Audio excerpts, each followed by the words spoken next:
The Monkey's Paw. By William Wymark Jacobs, 1901.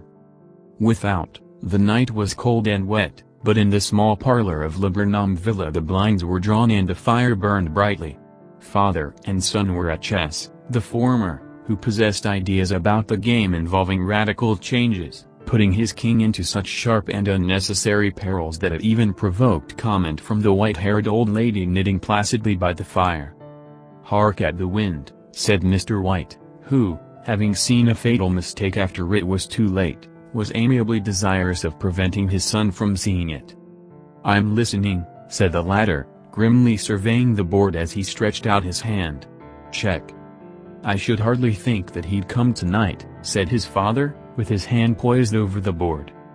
"Mate," replied the son. "That's the worst of living so far out," bawled Mr. White, with sudden and unlooked-for violence. "Of all the beastly, slushy, out-of-the-way places to live in, this is the worst. Pathway's a bog, and the road's a torrent. I don't know what people are thinking about. I suppose because only 2 houses on the road are let, they think it doesn't matter." "Never mind, dear," said his wife soothingly, "perhaps you'll win the next one." Mr. White looked up sharply, just in time to intercept a knowing glance between mother and son. The words died away on his lips, and he hid a guilty grin in his thin gray beard. "There he is," said Herbert White, as the gate banged to loudly and heavy footsteps came toward the door. The old man rose with hospitable haste, and opening the door, was heard condoling with the new arrival. The new arrival also condoled with himself, so that Mrs. White said, "Tut, tut," and coughed gently as her husband entered the room, followed by a tall burly man, beady of eye and rubicund of visage. "Sergeant Major Morris," he said, introducing him. The sergeant major shook hands, and taking the proffered seat by the fire, watched contentedly while his host got out whiskey and tumblers and stood a small copper kettle on the fire. At the third glass his eyes got brighter, and he began to talk, the little family circle regarding with eager interest this visitor from distant parts, as he squared his broad shoulders in the chair and spoke of strange scenes and doughty deeds, of wars and plagues and strange peoples.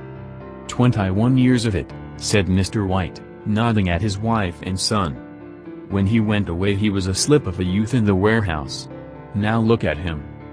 "He don't look to have taken much harm," said Mrs. White, politely. "I'd like to go to India myself," said the old man, "just to look round a bit, you know." "Better where you are," said the sergeant major, shaking his head. He put down the empty glass, and sighing softly, shook it again. "I should like to see those old temples and fakirs and jugglers," said the old man. "What was that you started telling me the other day about a monkey's paw or something, Morris?" "Nothing," said the soldier hastily. "Leastways, nothing worth hearing." "Monkey's paw?" said Mrs. White curiously. "Well, it's just a bit of what you might call magic, perhaps," said the sergeant major offhandedly. His 3 listeners leaned forward eagerly. The visitor absent-mindedly put his empty glass to his lips and then set it down again. His host filled it for him. "To look at," said the sergeant major, fumbling in his pocket, "it's just an ordinary little paw, dried to a mummy." He took something out of his pocket and proffered it. Mrs. White drew back with a grimace, but her son, taking it, examined it curiously. "And what is there special about it?" inquired Mr. White, as he took it from his son and, having examined it, placed it upon the table. "It had a spell put on it by an old fakir," said the sergeant major, "a very holy man.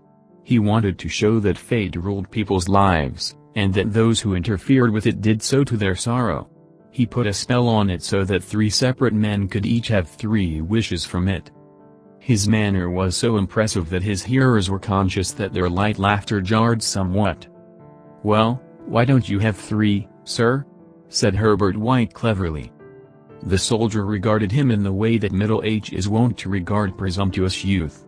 "I have," he said quietly, and his blotchy face whitened. "And did you really have the 3 wishes granted?"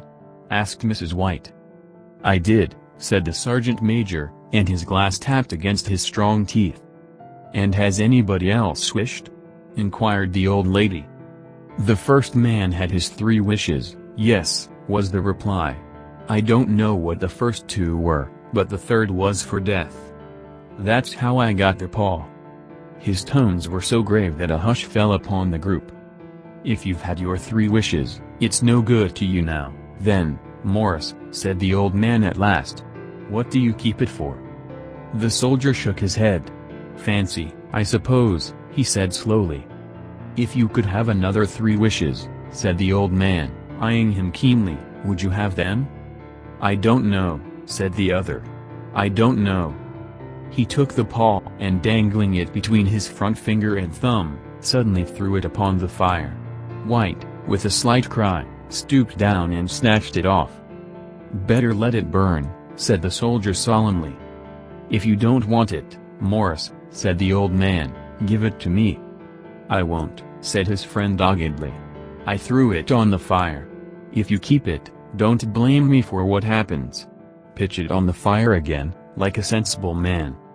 The other shook his head and examined his new possession closely. How do you do it? He inquired. Hold it up in your right hand and wish aloud, said the sergeant major, but I warn you of the consequences. Sounds like the Arabian Nights, said Mrs. White, as she rose and began to set the supper. Don't you think you might wish for 4 pairs of hands for me? Her husband drew the talisman from his pocket and then all 3 burst into laughter as the sergeant major, with a look of alarm on his face, caught him by the arm. If you must wish, he said gruffly, wish for something sensible. Mr. White dropped it back into his pocket, and placing chairs, motioned his friend to the table. In the business of supper the talisman was partly forgotten, and afterward the 3 sat listening in an enthralled fashion to a second installment of the soldier's adventures in India. If the tale about the monkey paw is not more truthful than those he has been telling us, said Herbert, as the door closed behind their guest, just in time for him to catch the last train, we shan't make much out of it. Did you give him anything for it, father? Inquired Mrs. White, regarding her husband closely. A trifle, said he, coloring slightly. He didn't want it, but I made him take it.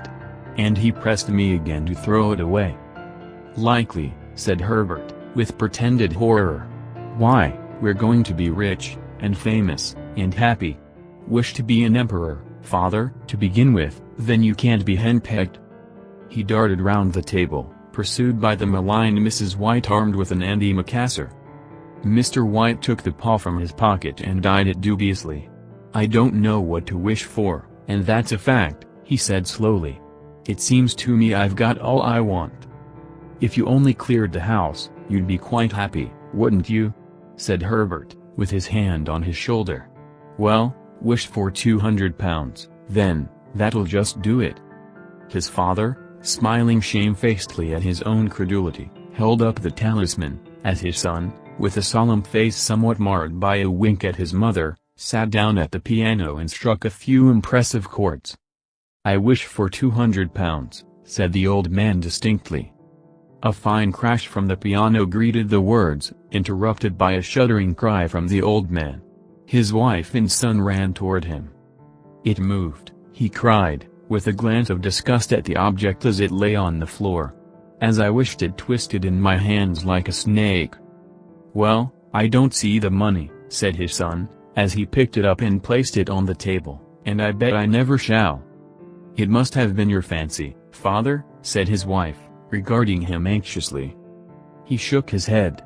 Never mind, though, there's no harm done, but it gave me a shock all the same. They sat down by the fire again while the 2 men finished their pipes. Outside, the wind was higher than ever, and the old man started nervously at the sound of a door banging upstairs. A silence unusual and depressing settled upon all 3, which lasted until the old couple rose to retire for the night. I expect you'll find the cash tied up in a big bag in the middle of your bed, said Herbert, as he bade them good night, and something horrible squatting up on top of the wardrobe watching you as you pocket your ill-gotten gains. He sat alone in the darkness, gazing at the dying fire, and seeing faces in it. The last face was so horrible and so simian that he gazed at it in amazement. It got so vivid that, with a little uneasy laugh, he felt on the table for a glass containing a little water to throw over it. His hand grasped the monkey's paw, and with a little shiver he wiped his hand on his coat and went up to bed. In the brightness of the wintry sun next morning as it streamed over the breakfast table, Herbert laughed at his fears. There was an air of prosaic wholesomeness about the room which it had lacked on the previous night, and the dirty, shriveled little paw was pitched on the sideboard with a carelessness which betokened no great belief in its virtues. "I suppose all old soldiers are the same," said Mrs. White. "The idea of our listening to such nonsense! How could wishes be granted in these days? And if they could, how could £200 hurt you, father?" "Might drop on his head from the sky," said the frivolous Herbert. "Morris said the things happened so naturally," said his father, "that you might if you so wished attribute it to coincidence." "Well, don't break into the money before I come back," said Herbert, as he rose from the table. "I'm afraid it'll turn you into a mean, avaricious man, and we shall have to disown you." His mother laughed, and following him to the door, watched him down the road, and returning to the breakfast table, was very happy at the expense of her husband's credulity. All of which did not prevent her from scurrying to the door at the postman's knock, nor prevent her from referring somewhat shortly to retired sergeant majors of bibulous habits when she found that the post brought a tailor's bill. "Herbert will have some more of his funny remarks, I expect, when he comes home," she said, as they sat at dinner. "I dare say," said Mr. White, pouring himself out some beer, "but for all that, the thing moved in my hand, that I'll swear to." "You thought it did," said the old lady soothingly. "I say it did," replied the other. "There was no thought about it, I had just, what's the matter?" His wife made no reply. She was watching the mysterious movements of a man outside, who, peering in an undecided fashion at the house, appeared to be trying to make up his mind to enter. In mental connection with the £200, she noticed that the stranger was well dressed and wore a silk hat of glossy newness. 3 times he paused at the gate, and then walked on again. The 4th time he stood with his hand upon it, and then with sudden resolution flung it open and walked up the path. Mrs. White at the same moment placed her hands behind her, and hurriedly unfastening the strings of her apron, put that useful article of apparel beneath the cushion of her chair. She brought the stranger, who seemed ill at ease, into the room. He gazed at her furtively, and listened in a preoccupied fashion as the old lady apologized for the appearance of the room, and her husband's coat, a garment which he usually reserved for the garden. She then waited as patiently as her sex would permit, for him to broach his business, but he was at first strangely silent. "I was asked to call," he said at last, and stooped and picked a piece of cotton from his trousers. "I come from Ma and Megan's." The old lady started. "Is anything the matter?" she asked breathlessly. "Has anything happened to Herbert? What is it? What is it?" Her husband interposed. There, mother," he said hastily. "Sit down, and don't jump to conclusions. You've not brought bad news, I'm sure, sir," and he eyed the other wistfully. "I'm sorry," began the visitor. "Is he hurt?" demanded the mother. The visitor bowed in assent. "Badly hurt," he said quietly, "but he is not in any pain." "Oh, thank God," said the old woman, clasping her hands. "Thank God for that. Thank—" She broke off suddenly as the sinister meaning of the assurance dawned upon her and she saw the awful confirmation of her fears in the other's averted face. She caught her breath, and turning to her slower-witted husband, laid her trembling old hand upon his. There was a long silence. "He was caught in the machinery," said the visitor at length, in a low voice. "Caught in the machinery," repeated Mr. White, in a dazed fashion. "Yes." He sat staring blankly out at the window, and taking his wife's hand between his own, pressed it as he had been wont to do in their old courting days nearly 40 years before. "He was the only one left to us," he said, turning gently to the visitor. "It is hard." The other coughed, and rising, walked slowly to the window. "The firm wished me to convey their sincere sympathy with you in your great loss," he said, without looking round. "I beg that you will understand I am only their servant and merely obeying orders." There was no reply. The old woman's face was white, her eyes staring, and her breath inaudible. On the husband's face was a look such as his friend the sergeant might have carried into his first action. "I was to say that Ma and Megan's disclaim all responsibility," continued the other. "They admit no liability at all, but in consideration of your son's services they wish to present you with a certain sum as compensation." Mr. White dropped his wife's hand, and rising to his feet, gazed with a look of horror at his visitor. His dry lips shaped the words, "How much?" £200, was the answer. Unconscious of his wife's shriek, the old man smiled faintly, put out his hands like a sightless man, and dropped, a senseless heap, to the floor.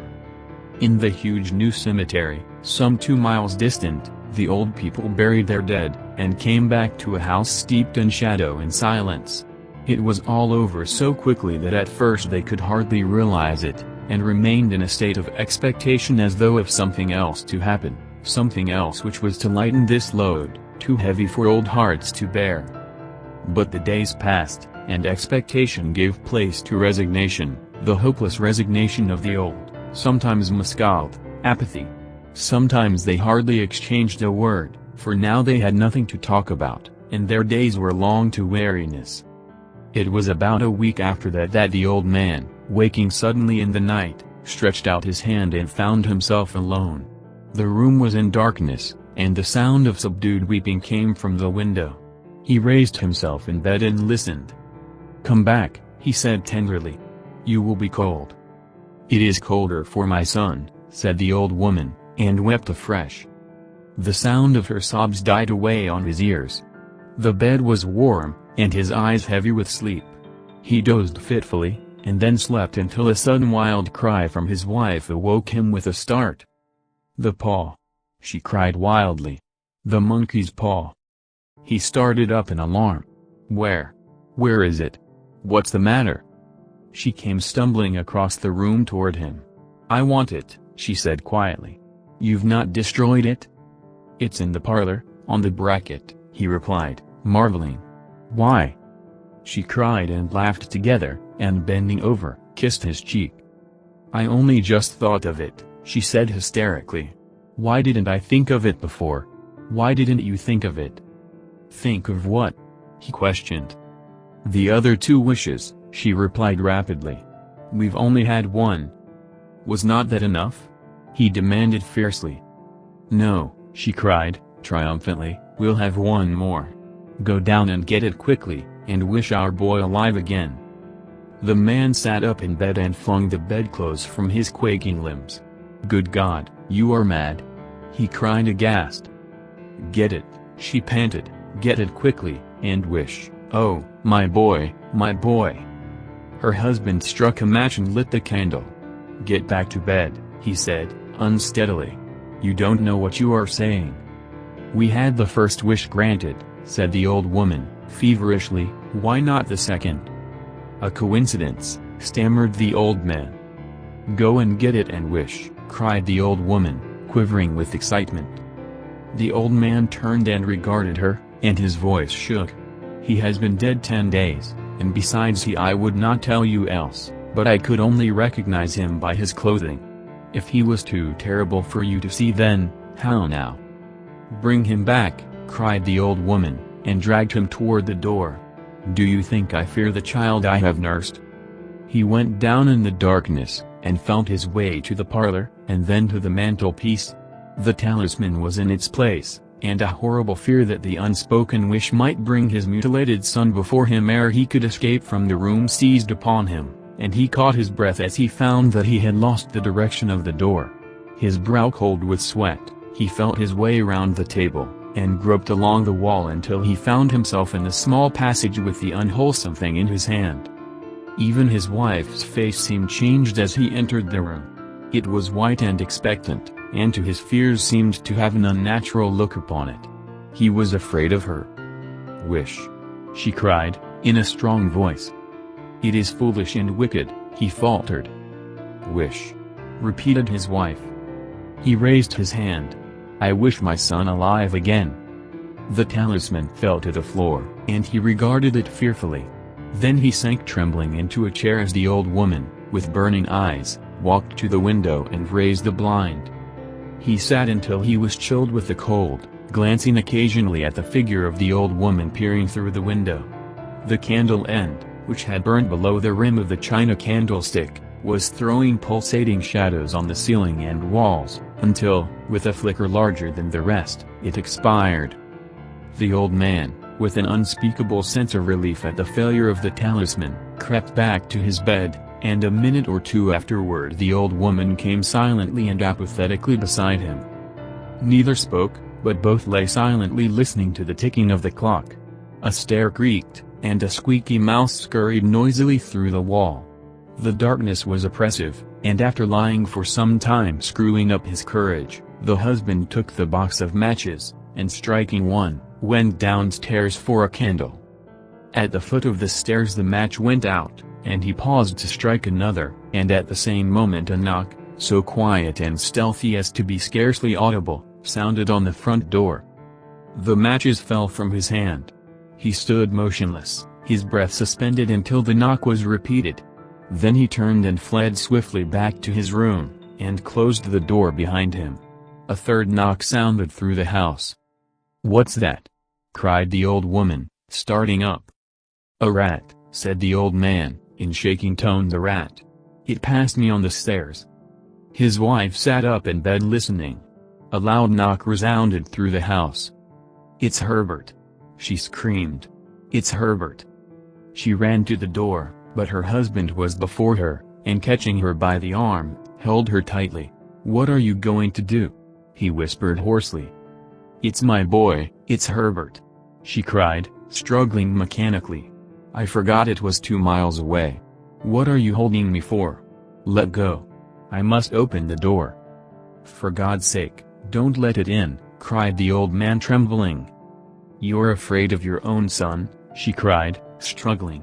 "Let me go. I'm coming, Herbert, I'm coming." There was another knock, and another. The old woman with a sudden wrench broke free and ran from the room. Her husband followed to the landing, and called after her appealingly as she hurried downstairs. He heard the chain rattle back and the bottom bolt drawn slowly and stiffly from the socket. Then the old woman's voice, strained and panting. "The bolt," she cried loudly. "Come down. I can't reach it." But her husband was on his hands and knees groping wildly on the floor in search of the paw. If he could only find it before the thing outside got in.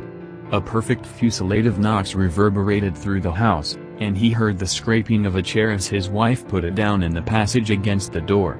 He heard the creaking of the bolt as it came slowly back, and at the same moment he found the monkey's paw, and frantically breathed his third and last wish. The knocking ceased suddenly, although the echoes of it were still in the house. He heard the chair drawn back and the door opened. A cold wind rushed up the staircase, and a long loud wail of disappointment and misery from his wife gave him courage to run down to her side, and then to the gate beyond. The street lamp flickering opposite shone on a quiet and deserted road.